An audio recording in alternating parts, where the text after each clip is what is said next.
Bonsoir tout le monde. Bonsoir. Je suis très heureux de me retrouver parmi vous, parmi nous, ce soir, pour apporter la parole du Seigneur. J'aimerais d'abord remercier le pasteur Léon pour la confiance qu'il m'a accordée, de me laisser la place d'apporter la parole du Seigneur au peuple de Dieu. Et sans plus tarder, j'aimerais entrer au vif du sujet. C'est bien que le sujet qui est en train d'être abordé, c'est sur l'enlèvement de l'Église et le retour de Jésus-Christ. Je sais bien qu'avant moi, il y a eu déjà d'autres prédicateurs qui ont parlé de la part du Seigneur et qui ont béni le peuple de Dieu. Et nous allons continuer dans la même pensée de tout ce qui était déjà enseigné, tout ce qui était déjà dit. Il est vrai, les sujets sur l'enlèvement de l'Église et les retours du Christ restent un sujet très, très, très important pour nous, pour l'Église, parce que c'est un enseignement, c'est un sujet qui nous concerne. Étant donné que cela fait partie de notre espérance, il est important que nous puissions en parler, que nous puissions connaître, étant donné qu'il y a déjà tellement de faux enseignements qui sont véhiculés de part et d'autre dans le monde et même dans d'autres églises, et concernant l'enlèvement de l'Église et le retour du Christ. Il y a d'autres qui l'ont mal enseigné et il y a d'autres qui ne l'enseignent pas bien, avec trop d'exagération et accompagnant un peu d'ignorance. Mais aujourd'hui, par la grâce du Seigneur, je sais bien qu'il y a des orateurs, comme je l'ai dit, qui ont parlé avant moi, qui ont peut-être dit des choses et qui ont béni les peuples de Dieu. Et aujourd'hui, moi, j'aimerais pas parler théoriquement de l'enlèvement de l'Église, mais plus je parlerai de l'attitude que nous pouvons avoir face à ces grands événements. Mais avant cela, j'invite tout le monde à ouvrir nos Bibles dans l'Évangile selon Matthieu, chapitre 24, versets 36 à 50. Je sais que la lecture est un peu longue, mais je vais lire. Et quant au jour et à l'heure, personne ne les connaît, pas même les anges du ciel, ni même les fils. Mon Père seul les connaît. Ce qui est arrivé à l'époque de Noé arrivera de même au retour du Fils de l'homme. En effet, dans les jours précédant les déluges, les hommes mangeaient et buvaient, se mariaient et mariaient leurs enfants, jusqu'au jour où Noé est entré dans l'arche. Ils se sont doutés de rien jusqu'à ce que les déluge viennent et les emportent tous. Il en ira de même au retour du Fils de l'homme. Alors, des hommes seront dans un champ, l'un sera pris et l'autre laissé. Des femmes moudront à la mêle, l'une sera prise et l'autre laissée. Restez donc vigilants. À partir du verset 42, c'est important pour nous. Restez donc vigilants. Vous ignorez à quel moment votre Seigneur viendra. Vous le savez bien.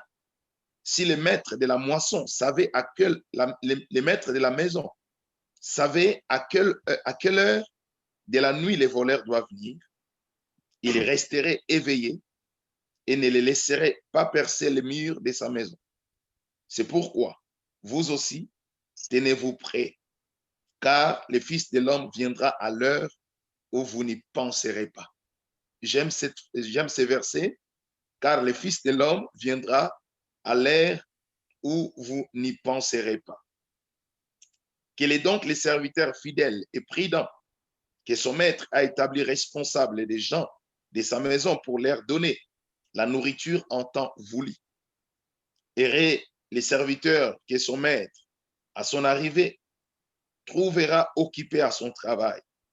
Verset 47, je vous l'ai dit en vérité, il l'établira responsable de tous ses biens. Mais si c'est un mauvais serviteur qui s'est dit en lui-même, j'aime cette phrase, qui s'est dit en lui-même, mon maître tarde à venir, il se met à battre ses compagnons. S'il mange, il se met à battre ses compagnons. S'il mange et boit avec les ivrognes, le maître de ses serviteurs viendra le jour où il ne s'attend pas. Et à l'heure qu'il ne connaît pas. Il les punira sévèrement et lui fera partager les sorts des hypocrites. C'est là qu'il y aura des pleurs et des grincements des dents, parole du Seigneur. Amen. L'enlèvement de l'Église, comme je l'ai dit, c'est un sujet très important parce que le Seigneur lui-même en a parlé. Les apôtres, après lui, en ont aussi parlé. Mais avant d'aborder dans la profondeur mon petit sujet ou mon sous-sujet de ce soir, j'aimerais apporter une petite précision, si je peux le dire, parce qu'il y a beaucoup de croyants, il y a beaucoup de chrétiens qui confondent ou qui n'arrivent pas à bien distinguer l'enlèvement et le retour du Christ. Et je sais bien qu'il y a déjà des serviteurs qui ont déjà bien expliqué cela, mais en un mot, j'aimerais que tout le monde comprenne que l'enlèvement de l'Église est la phase privée du retour du Christ. Il est vrai que le retour du Seigneur se passera en deux phases. La première phase, elle est privée, c'est ce que nous appelons l'enlèvement de l'Église. Et si nous lisons 1 Thessaloniciens chapitre 4, versets 13 à 18, c'est là où l'apôtre Paul explique cette phase privée du retour du Christ. Il dit, le Seigneur viendra, il s'arrêtera dans les heures et au son de la trompette, les morts en Christ ressusciteront. Ici, il parle des morts en Christ. Et tout ce qui était mort sans lui resteront dans leur tombe. Et ceux qui étaient morts en Christ ressusciteront. Premièrement, et nous les vivants, nous serons tous changés et nous monterons tous à la rencontre du Seigneur dans les heures. Et là, c'est ce qu'on appelle l'enlèvement de l'Église, c'est-à-dire la phase privée du retour du Christ. Je répète pour une bonne compréhension. L'enlèvement de l'Église est la phase privée du retour du Christ. Le retour du Seigneur, comme nous le disons, comme nous le lisons, se passera en deux phases. L'une sera privée et l'autre publique. La phase privée de son retour, c'est ce que nous appelons, ou c'est ce que la Bible appelle l'enlèvement. Et cela se passera de cette façon qui est décrite dans 1 Thessaloniciens 4, 13 à 18. C'est-à-dire, le Seigneur reviendra. Le monde ne le verra pas. Il n'arrivera pas sur la terre. Il s'arrêtera dans les airs au son de la trompette.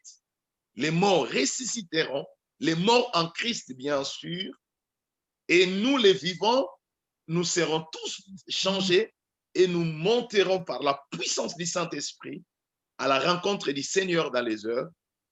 Et c'est là qu'on appelle l'enlèvement de l'Église. Et la phase publique de son retour, c'est ce qui est décrit dans l'Apocalypse chapitre 1, verset 7, où la Bible dit, il vient et tout œil le verra.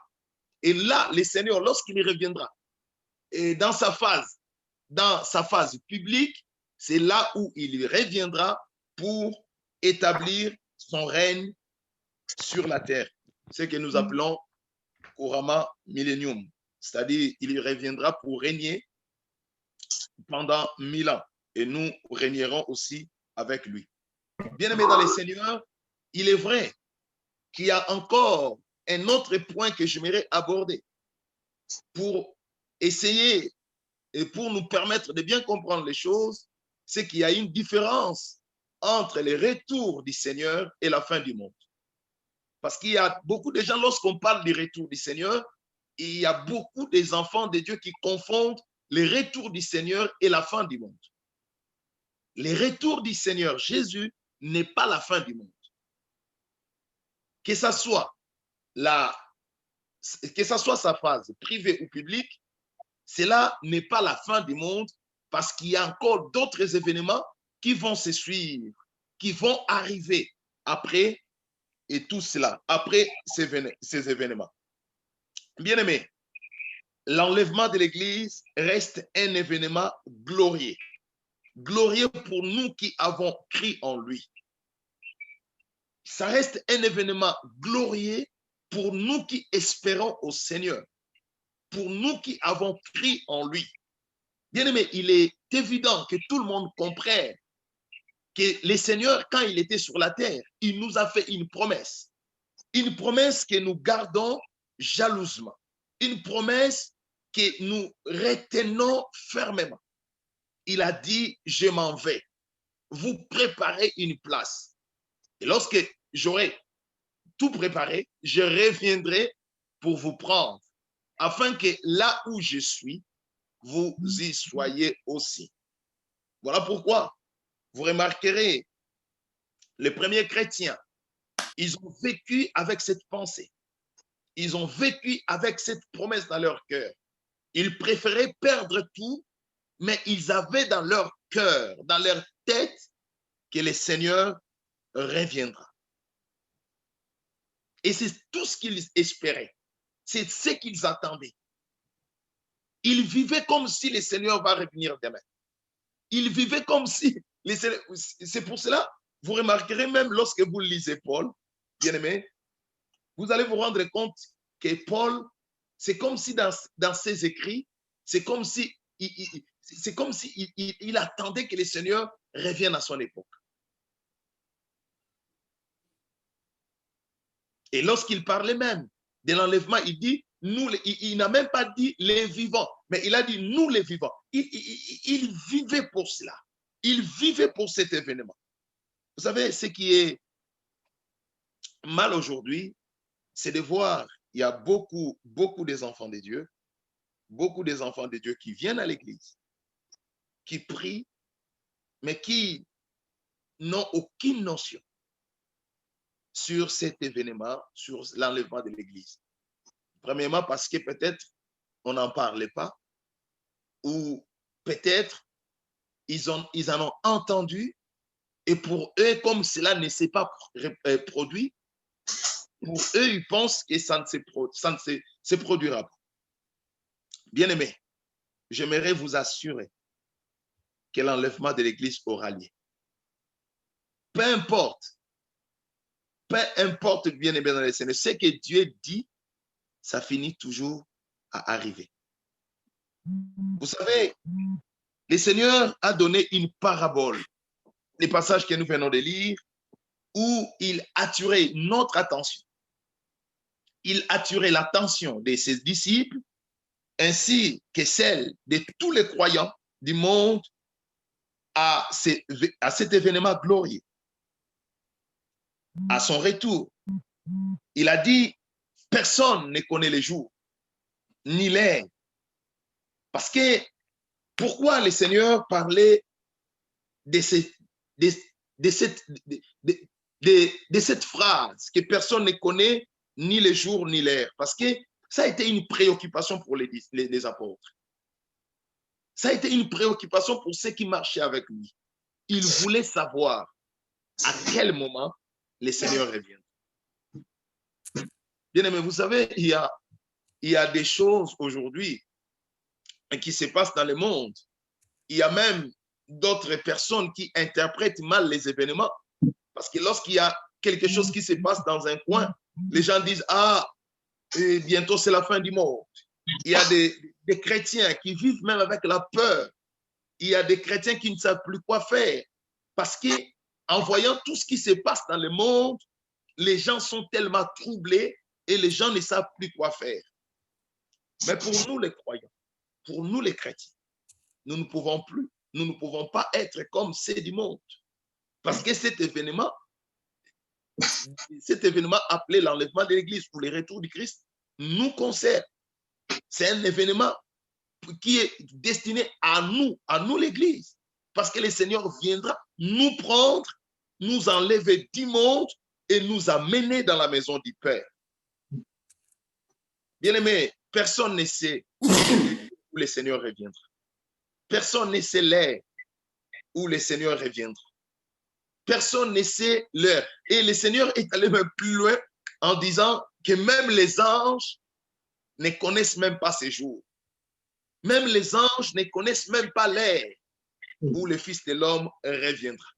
C'est le Dieu qui les connaît. Bien-aimés, vous savez, nous qui avons accepté le Seigneur, nous qui faisons partie de la maison de Dieu, nous devons nous préparer du jour au jour à cet événement.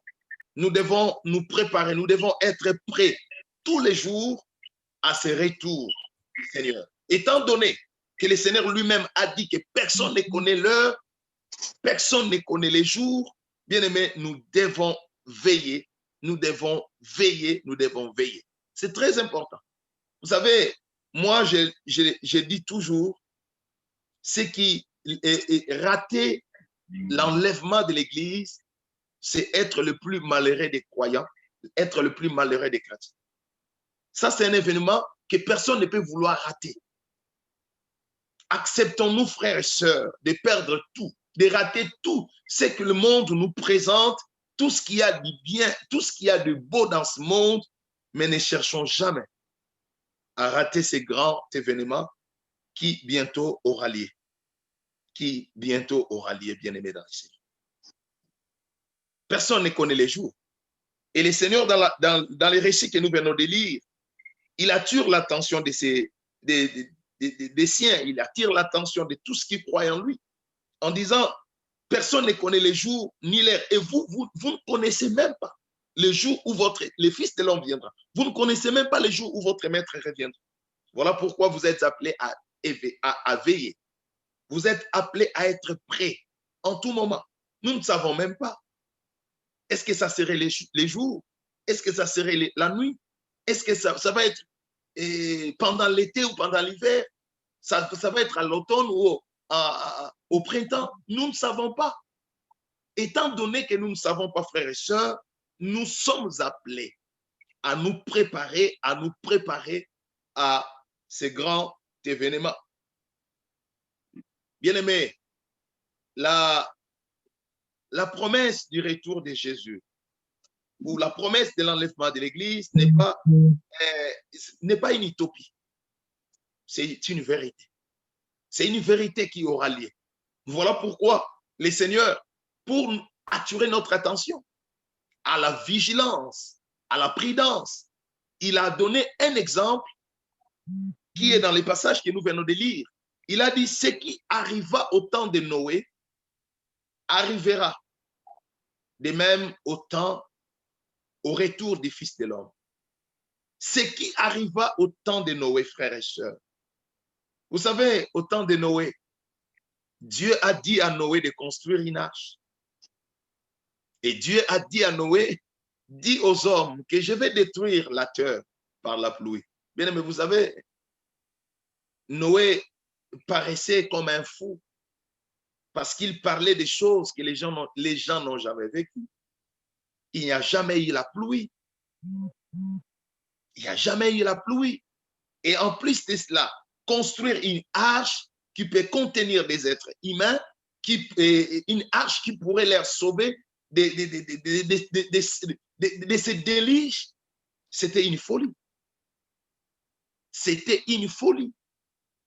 Mais le Seigneur a dit, ce qui arriva au temps de Noé arrivera de même au retour du Fils de l'homme. Bien aimé, vous savez, qu'est-ce qui est arrivé au temps de Noé? Les gens ne prêtaient pas attention à ce que disait Noé. Les gens ne prenaient pas au sérieux ce que disait Noé. Les gens voyaient la vie continuer son cours. D'ailleurs, la Bible dit que les gens mangeaient, buvaient marier leurs enfants. Les gens se laissaient, il s'est donné au plaisir, à toutes sortes de folies. Mais ce que Noé disait, cela n'avait pas d'importance. Et cela était difficile aussi à croire. Et Noé était là en train de construire l'arche en plein milieu de ville, en pleine ville. Et si peut-être il construisait l'arche à côté ou au bord de la mer, les gens pouvaient peut-être essayer un peu de comprendre. Bien aimé, vous savez, des fois, lorsqu'on parle du retour de Jésus, il y a des gens qui pensent comme si on est en train de passer notre temps. Lorsque nous parlons du retour de Jésus, il y a des gens qui pensent comme si on est en train de parler des choses du passé. C'est comme disait Pierre. Il y a même des gens qui disent, mais ça fait des années. Nous ne sommes pas les premiers à le dire. Il y a des gens qui ont parlé de cela et qui sont morts. Et ça fait des années. Mais depuis qu'on a commencé, depuis que la Bible a parlé de ce sujet, ça fait des années.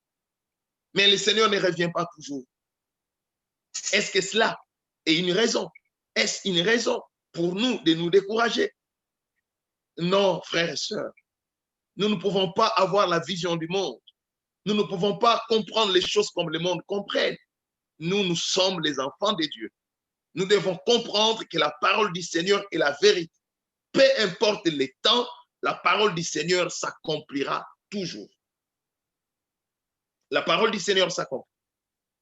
C'est vrai qu'il y a aujourd'hui beaucoup des enfants de Dieu. Il y a beaucoup qui ne croient même plus à cela. Parce qu'on nous parle de ça. Souvenez-vous, frères et sœurs, en 1999, avant d'entrer en 2000, tout le monde pensait comme si 2000 ans était la fin du monde. Tout le monde disait, il y a même des gens qui disaient, oh non, en 2000 ans, il y aura toujours un événement. Et les gens pensaient comme si l'an 2000 marquait soit le retour de Jésus ou la fin du monde. Mais bien aimé, le monde continue après 2000. Nous sommes en 2020 et bientôt nous allons entrer en 2021 par la grâce du Seigneur. Le monde continue. En voyant tout cela, cela ne peut pas être une raison pour nous de nous décourager. Comme si la Bible ou la parole du Seigneur a menti. La parole du Seigneur est la vérité. Jésus reviendra. L'Église est passagère dans le monde. Et lorsque nous parlons de l'Église, nous ne parlons pas des bâtiments, mais nous parlons de tous ceux qui croient au Seigneur Jésus comme Seigneur et Sauveur. Tout ce qui appartient à Dieu. Bien-aimés dans le Seigneur reviendra. Il reviendra.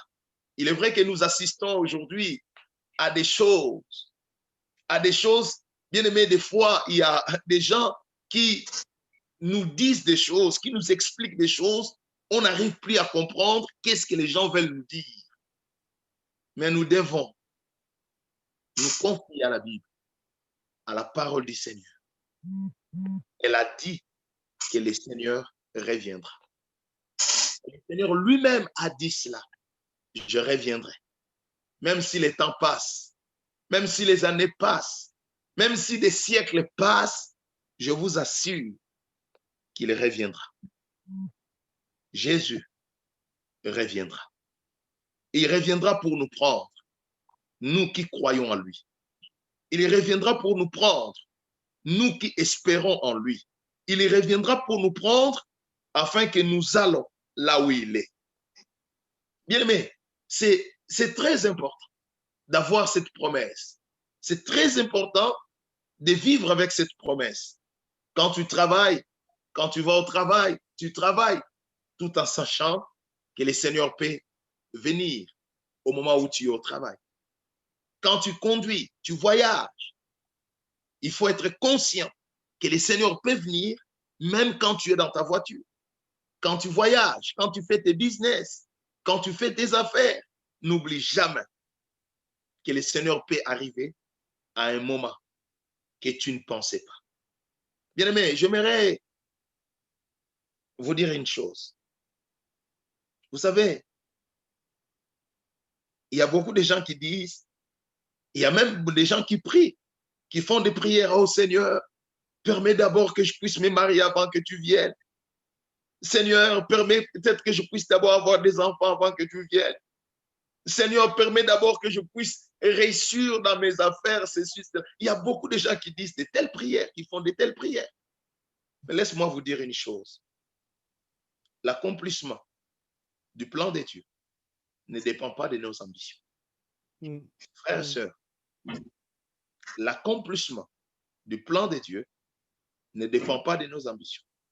Si le Seigneur a dit dans sa souveraineté qu'il reviendra demain, même si tu n'es pas marié, cela n'est pas important pour lui. Ce qui est important, cela n'est pas même important pour toi. Parce que le problème aujourd'hui, c'est que les chrétiens prennent des choses moins importantes, ils les mettent à la place des choses importantes. Aujourd'hui, nous avons pris des choses qui paraissent, qui sont moins importantes et nous les mettons des choses importantes ou à la place des choses essentielles. Bien-aimé, le Seigneur n'attendra pas que tu sois millionnaire avant qu'il vienne. Le Seigneur n'attendra pas que tu aies des enfants avant qu'il vienne. Au moment fixé, au temps fixé, il reviendra. Mais nous qui croyons en lui, nous qui espérons en lui, nous qui le suivons, nous sommes appelés à être prêts. À être prêts parce que son avènement n'est pas une utopie. C'est une vérité, frères et sœurs. Une vérité. Bien-aimés, vous savez, en voyant aujourd'hui tout ce qui se passe dans l'Église, en voyant aujourd'hui tout ce qui se passe au milieu des croyants, en voyant aujourd'hui tout ce qui se passe au milieu des chrétiens, cela nous fait réfléchir, ou cela nous pousse à dire qu'il y a beaucoup de chrétiens qui ont oublié la promesse du retour du Seigneur.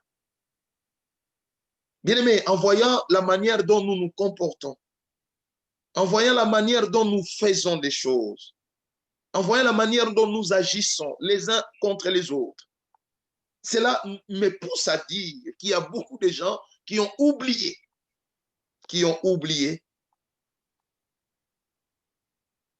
que le Seigneur reviendra. Il y a beaucoup de gens qui ont oublié. Parce que notre attitude, notre comportement doivent être à la hauteur de cet événement. Bien aimé, vous souvenez-vous lorsque quelqu'un veut voyager et qu'il est dans la salle d'attente dans un aéroport, comment il peut se comporter? Il n'a même pas, lorsqu'il sait qu'il doit voyager, il doit partir, il ne peut pas donner le temps ne fût-ce qu'à une petite distraction. Il ne peut pas dire, bon voilà, je pars, je vais me promener aux alentours, dans la ville, et quand l'avion viendra, et peut-être vous m'appellerez, je viendrai et on partira. Ça ne se passe pas de cette façon parce que tu risques de rater ton coup. Bien-aimé dans le Seigneur, partir à l'église, prier, gêner n'est pas mauvais. Mais est-ce que nous nous préparons vraiment? Est-ce que nous nous préparons vraiment au retour du Seigneur? Est-ce que nous nous préparons vraiment à ces grands événements? Est-ce que nous nous préparons vraiment? Il est vrai que nous nous préparons pour des fêtes. Nous nous préparons parce qu'il y a des gens qui se préparent déjà pour des fêtes. Parce qu'on m'a invité, je vais assister à un mariage dans 3 mois, dans 4 mois. Il y a des gens qui préparent déjà des vêtements à porter. Ils préparent déjà les cadeaux à donner. Mais ça m'étonne de voir beaucoup de croyants, beaucoup de chrétiens qui ne se préparent pas au retour du Christ, au retour de notre Seigneur. Oui, le Seigneur reviendra. Mais quelle attitude avoir face à cet événement? Quelle attitude, bien aimé, avoir face à cela? Qu'est-ce que nous devons avoir? Qu'est-ce que nous devons faire pour ne pas rater cet événement. Bien-aimé, le Seigneur a dit dans Matthieu et dans Jean chapitre 14, verset 1 à 2, que votre cœur ne se trouble pas. Croyez en Dieu et croyez en moi. Il y a plusieurs demeures dans la maison de mon Père. Ça, c'est le Seigneur qui l'a dit. Et il a lui-même dit, je vais vous préparer une place et je reviendrai pour vous prendre. Je reviendrai pour vous prendre. C'est vrai, nous sommes dans un moment où nous préoccupons plus des choses passagères. Nous nous préoccupons plus des choses éphémères. Nous accordons plus du temps à des choses appelées à disparaître. Nous accordons plus d'importance, plus du temps à des choses appelées à disparaître. Mais nous n'accordons pas d'importance à ce qui est essentiel. Bien-aimés dans le Seigneur revient. Et ça, je peux le dire du matin au soir, je peux le dire à chaque seconde, à chaque minute, le Seigneur revient. Le Seigneur revient. Est-ce que tu te prépares? Es-tu prêt? Es-tu prêt pour aller avec lui? Es-tu prêt à les rencontrer? J'aimerais que tu te poses la question. J'aimerais que tu fasses ne fût-ce qu'un petit examen de conscience. Est-ce que le Seigneur revient? Es-tu prêt à les rencontrer? Es-tu prêt? Étant donné que nous ne savons pas l'heure, étant donné qu'il viendra au moment où nous ne pensons même pas. Bien aimé, vous savez, c'est fort lorsque le Seigneur lui-même dit qu'il viendra au moment où nous ne pensons pas. C'est fort. C'est fort, frères et sœurs. Voilà pourquoi j'aimerais parler de quelques points, de quelques attitudes à avoir en attendant ces grands événements. C'est vraiment le sujet que j'aimerais plus parler ce soir, de quelques attitudes à avoir face à ces grands événements. La première attitude, bien aimé, c'est que nous devons faire. Ce que nous devons faire face à ce grand événement qui est l'enlèvement de l'Église, ça c'est une façon, ces attitudes ne sont que des façons de nous préparer à rencontrer le Seigneur. Et le premier point que j'aimerais aborder, c'est garder la foi. Bien aimé, vous savez, le Seigneur a attaché la foi à son retour. Il a dit que votre cœur ne se trouble pas. Votre cœur ne se trouble point. Croyez en Dieu et croyez en moi. Bien, mais vous savez, il y a quelque chose que que les gens ne comprennent pas, c'est qu'il y a beaucoup de gens qui prient, qui vont dans les églises, mais ces gens-là qui prient et qui vont dans les églises n'ont plus la foi. Il y a beaucoup de gens qui ont perdu la foi. Il y a beaucoup de gens qui ont perdu la foi. Il y a des gens aujourd'hui qui prennent le christianisme comme une religion. Il y a des gens qui prennent la prière, les jeûnes et les offrandes comme étant des pratiques religieuses. Bien aimé, écoutez-moi vous dire une chose.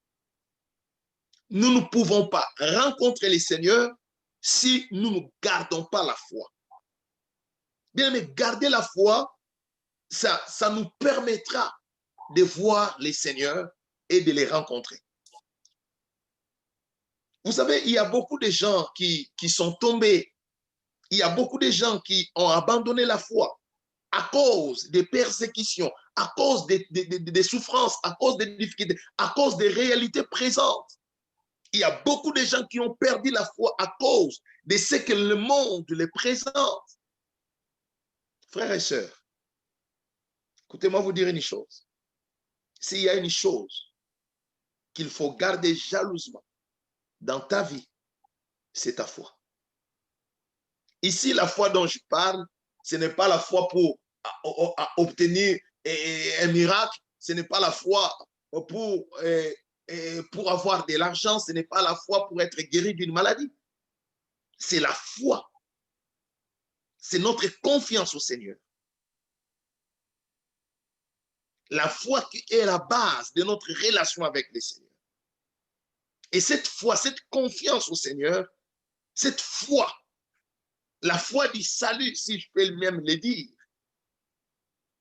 Mais vous savez qu'il y a beaucoup de gens qui ont perdu la foi, mais tout en étant dans l'église, tout en priant, tout en servant Dieu, tout en étant dans les services de l'église. Mais il y a beaucoup de gens qui ont perdu la foi. Je pense que tu te poses peut-être des questions pour me dire, mais qu'est-ce que le pasteur veut dire par là? Mais je pense que en continuant, vous allez comprendre. Il y a beaucoup de gens qui ont perdu la foi. L'Église aujourd'hui, l'Église traverse une situation très critique. L'Église traverse un moment difficile où il y a beaucoup de gens qui sont dans l'Église, mais qui n'ont plus la foi, qui n'ont plus confiance au Seigneur. Bien-aimés dans le Seigneur, vous savez, lorsque le Seigneur parlait dans l'Apocalypse aux 7 églises, arrivé à la bonne église de Philadelphie, le Seigneur a dit quelque chose d'important. Arrivé à l'église de Philadelphie, si vous lisez dans l'Apocalypse chapitre 3, verset 11, le Seigneur dit, je viens bientôt. Garde ce que tu as, afin que personne ne prenne ta couronne. Vous savez, ce que le Seigneur recommandait à l'église de Philadelphie de garder, ce n'était que la foi. Garde ta foi. Bien-aimé, vous savez, c'est important, des fois, dans cette marche avec le Seigneur, c'est important des fois, de temps en temps, de nous poser des questions si réellement nous avons la foi. Vous savez, il y a 2 ou 3 passages dans la Bible, lorsque je les lis, ça me fait des fois peur. Lorsque le Seigneur lui-même, dans Luc chapitre 18, verset 8, il dit, quand le Fils de l'homme viendra, trouveras-tu la foi sur la terre?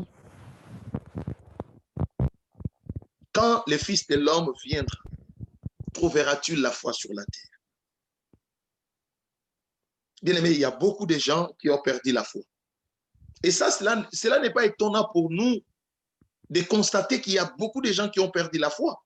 Parce que le Seigneur nous a avertis par Paul dans 1 Timothée chapitre 4, verset 1, là où Paul dit à Timothée, l'Esprit dit expressement que dans les derniers jours, il y aura des temps difficiles. Dans les derniers jours, beaucoup de gens abandonneront la foi pour s'attacher à des esprits séducteurs et à des enseignements inspirés par des démons. Là, c'est ce que le Seigneur lui-même a dit par la bouche de Paul. Dans les derniers jours, il y aura des moments où les gens abandonneront la foi pour s'attacher à des esprits séducteurs, pour s'attacher à des enseignements inspirés par des démons. Bien-aimé, est-ce qu'il t'est déjà arrivé de t'asseoir à un moment donné et de te poser la question si tu as toujours la foi? Vous savez, il y a beaucoup de gens qui ont perdu la foi. Bien-aimé, je vais vous dire une chose. Vous savez, nous qui vivons ici en Europe, vous allez vous rendre compte qu'il y a beaucoup de gens, des croyants, des chrétiens qui sont en Europe, mais qui ont déjà perdu la foi. Il y a beaucoup de chrétiens qui trahissent leur foi tout en étant en Europe. Il y a beaucoup de gens qui n'ont plus la foi. Il y a beaucoup de gens qui vivent comme ils veulent.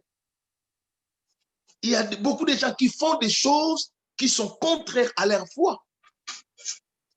Il y a beaucoup de gens qui vendent leur foi juste pour avoir des aides sociales. Juste pour avoir ce que le monde ou ce que l'Europe leur présente ou nous présente. Il y a beaucoup de gens qui n'ont plus la foi. Quand le Fils de l'homme viendra, disait le Seigneur, trouveras-tu la foi? Quand le Seigneur reviendra, tu trouveras encore dans la foi.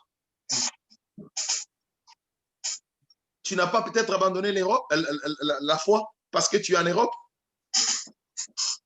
Combien de gens aujourd'hui ont abandonné la foi juste parce que le Seigneur l'a béni?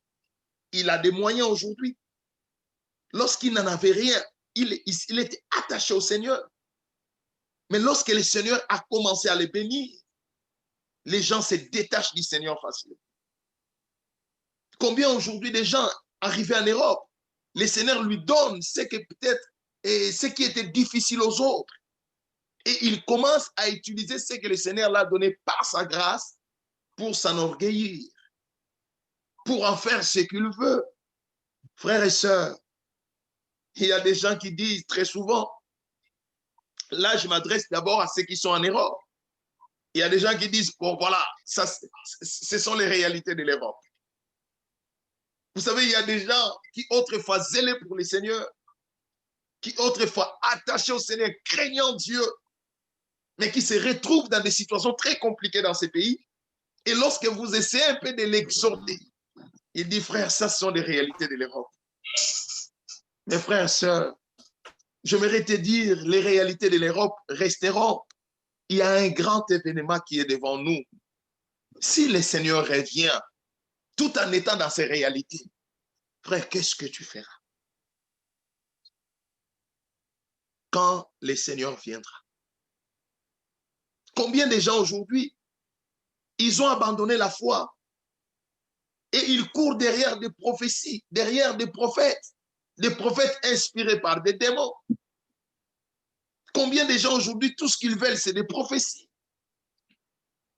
Et combien de gens aujourd'hui, soi-disant, entre guillemets, des hommes de Dieu, qui sont entrés dans des sciences occultes, juste pour avoir de l'honneur, pour avoir du succès, pour avoir la gloire, pour avoir l'argent.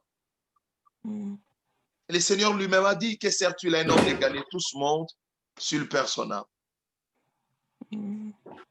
Frères et sœurs, il y a beaucoup de gens qui sont dans l'église, qui prêchent aussi comme moi, mais tout en ayant des fétiches.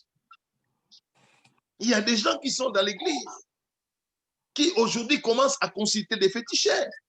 Il y a des gens aujourd'hui qui sont arrivés en Europe, voyant des réalités difficiles de l'Europe. Il y a des gens qui sont dans les églises, qui des fois même prient, mais tout en pratiquant, tout en faisant des pratiques occultes, des pratiques abominables. Combien de gens aujourd'hui s'habillent bien? Mais si on vous dit la source de leurs revenus, de leur argent, vous ne pouvez pas imaginer. Frères et sœurs, as-tu toujours la foi? As-tu toujours la foi? Combien ont abandonné la foi à cause des difficultés? Combien de gens ont cédé? Combien ont cédé, frères et sœurs? Combien ont cédé?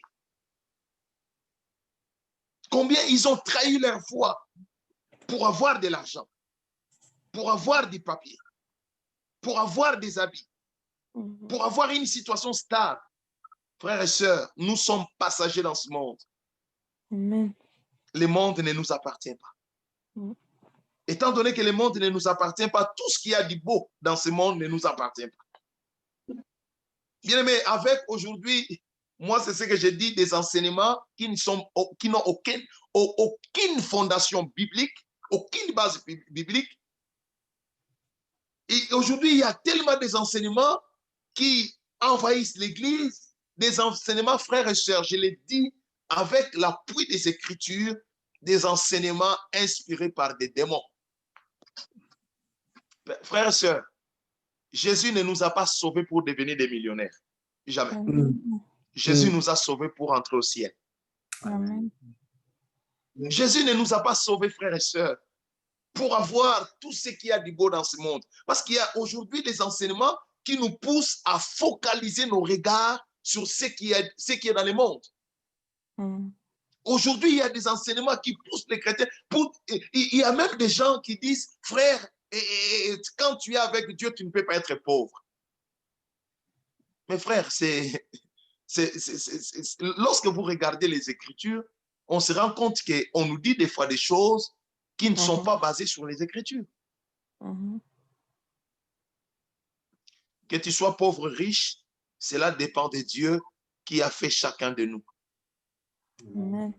L'essentiel pour nous, frères et sœurs, c'est de nous préparer, frères et sœurs, de nous préparer à la rencontre du Seigneur, de nous préparer à ce grand événement qui est devant nous. Bien aimé, vous savez qu'il y a, c'est vrai, hein? Aujourd'hui, ça, permettez-moi à tous les bien-aimés qui sont ici en Europe. Vous savez, des fois, nous avons sur nos épaules cet honneur que nous sommes en Europe. Nous aidons nos familles. Nous envoyons ce qu'il faut envoyer. Mais des fois, nous oublions que le Seigneur peut venir demain. Le Seigneur peut revenir demain. Et nous oublions, frères et sœurs, dans les situations dans lesquelles nous vivons. Permettez-moi de vous dire combien de gens, frères et sœurs, sont plongés dans les mensonges dans ces pays et sont restés dans les mensonges. Ils font du mensonge le mode de leur vie. Combien de gens, frères et sœurs? Et il y a même des gens, lorsque tu essaies de parler, il te dira, frère, ça ce sont les réalités de ce pays. Oui, les réalités de ce pays. Frère et sœur, tu penses que si tu dis à ta femme d'aller mentir, qu'il est femme seule, en ayant peut-être les miettes qu'on vous donne, vous pensez vraiment, frère et sœur, que vous faites bien. Vous êtes en train de trahir votre foi pour avoir les miettes de ce monde. Pour avoir les miettes de ce que le monde vous présente.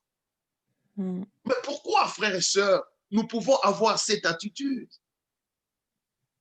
Bien-aimé, ta foi est précieuse. Il faut la garder. Garde ce que tu as, afin que personne ne prenne ta couronne. Garde ta foi, frères et sœurs. Vous savez, je vais vous lire un passage. Ça, c'est un passage que j'aime beaucoup. C'est ce que Paul disait à Timothée. Dès Timothée chapitre 4, les versets 6 à 7. Dès Timothée chapitre 4, versets 6 à 7. Je lis la parole du Seigneur.